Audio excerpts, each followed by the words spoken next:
Hey, what's up mga ka-rides? At dahil dumating na yung gulong natin na in-order sa Takara Tires, ay papakabit na natin ngayon sa XSR 155 natin. At dito nga guys ay kinakabit na natin ang paddock stand para mabaklasan natin yung mags niya sa likod at madala natin sa vulcanizing. Kita nyo naman guys, manipis na yung gulong natin sa likod. Kailangan na talagang palitan para hindi na rin tayo laging napaplat sa daan, lalo't panggabi ang ating trabaho. Mas mainam na kampante tayo sa ating bawat biyahe. At dito nga guys, sinabaklasan natin ang gulong sa likod, kaya isasakay na muna natin sa trike at dadalhin na natin doon sa vulcanizing shop. Karga na din natin yung ipapalit nating bagong gulong. Tara guys, biyahe muna tayo papunta sa vulcanizing. Nandito na tayo guys sa suki nating vulcanizing shop. Ayan si kuya, inumpisahan na niyang baklasin yung lumang gulong natin. Malapit lang ito sa amin kaya saglit lang tayo nagbiyahe.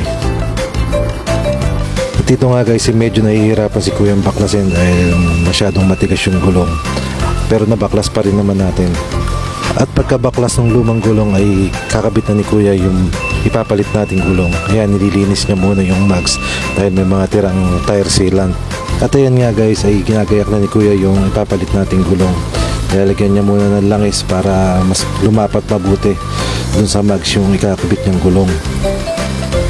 Kabilaan niya nilagyan ng langis. At ayan nga guys, sinumpisahan na niya ikabit. Medyo nahirapan pa nga siyang palapatin yung gulong dahil matigas daw. Pero naikabit naman niya.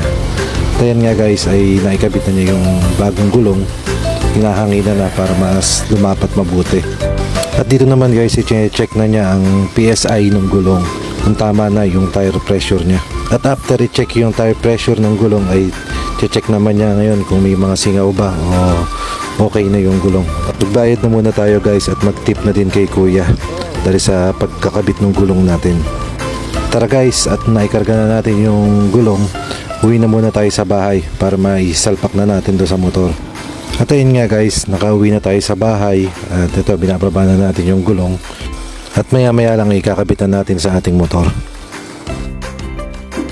At dahil nakabaklas na yung gulong natin pati yung sa sprocket, i-degreaser na muna natin para matanggal yung mga naipong langis at dumi bago natin ikabit yung sprocket dun sa mags. At dito nga guys ay ikakabit na uli natin yung mags at gulong sa likod ng motor natin. Ibalik na natin yung kadena pati yung mga spacer niya sa hub. At dito nga guys ay pukpukin natin ng konti para maipasok natin ng mabuti yung ehe niya.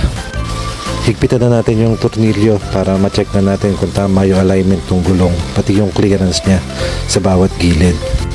Okay na yung gulong natin guys at hindi na tayo mag-aalala sa bawat biyahe natin.